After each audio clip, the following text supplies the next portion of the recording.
Hey Hebrew fans, this is Todd. So I want to talk to you guys about She-Ra. So what I want to talk about is all the different She-Ra cartoons and styles and variations that have come out throughout the years. So the reason why I bring this up is right now there is a huge giant rift in the fandom, and I'm really tired of the way people are bickering over small little nothing things. So this is the She-Ra I grew up with the 80s. This is the one that I knew. Now, I personally did not collect She-Ra as a child. I actually only collected He-Man and watched He-Man. But now as an adult, I find that the She-Ra cartoons made from the 80s, they're written very smart, very cool, and I'm actually going back and enjoying them with some of my granddaughters. It's a lot of fun. So talking about these two in particular, these two are the ones causing the rift. So we have the She-Ra from the 80s and those people that grew up with that, and we have the She-Ra from Netflix and those people that are working with that, and there's very few that are actually for both. So I want to talk about this issue we're having. We're having this problem where people that watch the Netflix one saying, hey, this is the new She-Ra, yours is the old tired one. Other people from the old She-Ra from the 80s are saying, hey, your Netflix one, it doesn't show She-Ra at all. It's just a bogus thing and it doesn't exist. Okay, well, let's just stop the argument. We're all She-Ra fans. It's all She-Ra fandom. But let's be honest about it too. So let's take a look at the She-Ra toys as they came out. Before we jump to there, I do want to point out the Netflix one was made really awesome, and I really enjoyed watching the transformation scene.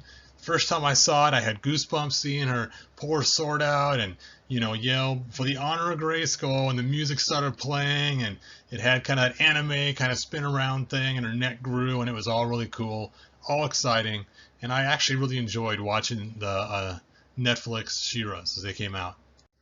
So the first toys we had were in the 80s. They looked like this, and we had She-Ra and Swiftwind and the whole band of characters, and you can see what she looks like. And then we had the 2000X one, kind of a mixture of the one you just saw and a little bit of the cartoon, a little bit of 2000X styling and stuff like that. Very cool. No cartoon for, just a special release.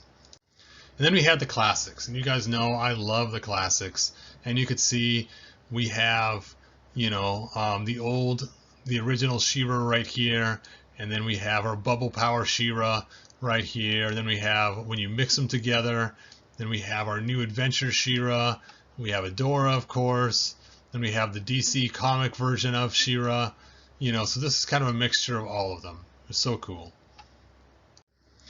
Even the mini figures, the She-Ra looked like the 80s style. You can see she's still sporting the gold necklace and the tiara and the shield and the sword, and she looks very similar to the 80s one. Now she does have the more chunkier legs, like you would see with the the Netflix one, which is kind of funny because this came out before the Netflix one. And then we had the one that was styled similar to Barbie, and this was a special release version, which was at one of the cons. Such a cool She-Ra, and her clothes were interchangeable, so you could dress her as Adora or dress her as She-Ra. So kind of a fun thing there. And then we had the ones made by Super 7, which Super 7, you guys did a great job on this, giving us the shield like the cartoon that we always wanted, and her sword being the same size sword as He-Man, which was so cool. Now granted, this was based on the TV series from the 80s. They did it on purpose, so yeah, she does look like the 80s TV version. Then we had some figures from the Netflix line. Some pretty cool figures exclusive. Now I did get this from Geek Entertainment, who stole it from Super 7, so we just keep taking pictures from each other. And they also made dolls and figures. They had Bo and they had Shadow Weaver and some other ones too. But after these figures came out and after the Netflix show was over, more figures were made in the line. In fact, this Pop figure came out after the Netflix one. Now, it does say Retro Toys up here in the top, so maybe you could say, well, yeah, the Netflix one's the new one, and this is just a retro version of it. So let's continue on. So here's the Raw Candy one. She's pretty cool looking. I should probably try to find one of these. I like how she looks. Awesome She-Ra. And then, the nail in the coffin, the brand new She-Ra. The one for kids today looks like the old one. She even has the same tiara like the old one, the old shield like the old one. She has the axe comb like the classics one had. So you can see that the Netflix one is over. The cartoon ended, the toys are done, and I know it's a bitter pill to swallow, but those who like the Netflix one, it's fine. Enjoy it, like it, share it. Just don't think that it is the end all to all other She-Ra from the past, because now the Netflix one is the one in the past. So, moral of the story, let's just all get along. It's not that hard. Let's all get along. As we can see in the DC line, they actually made a He-Man that was different. And a lot of fans freaked out because he had pants on. What? He-Man with pants? What are you doing there? And you can see he had kind of a younger look and, you know, different costume and different sword, and people kind of freaked out. Well, some people really liked this, and they glommed onto it. And they said, this is the new He-Man. Deal with it.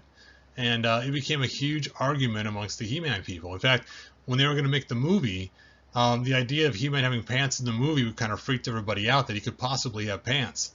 And so a lot of people were not happy with this new He-Man look.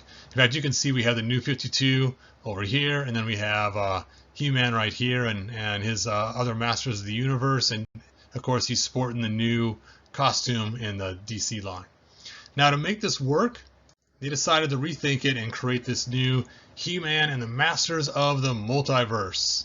And in this, you can see we got the movie He-Man. You can see his shoulder right here. We have, you know, the regular old He-Man from the 80s. We got the Ular. We have the DC. They're all mixed together, and showing that multiple He-Mans can exist in the same place because of the multiverse. This is like our She-Ra.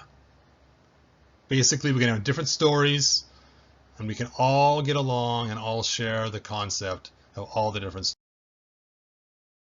stories. So, don't bury your head in the sand. I know the She-Ras are not the same, but anybody who's watching us from the outside probably thinks we're crazy dividing these lines from one She-Ra to another. When they see it, to them it's just She-Ra. She's in a white dress with some gold accents. It's She-Ra. Regardless of whether she has the necklace or the high collar or likes other females or, you know, kicks butt doing something else, a teenager, older woman, whatever it is, 2000X, even New Adventures, there's room for all of them. So let's just stop the bickering and let's just get along. So, Hebrew to you guys, just appreciate for each other for the different She-Ras they like. We are all She-Ra fans, and let's just drop the nonsense. All right, you guys, thanks for watching. Like, subscribe, tell your friends, and let's just all get along. Bye now.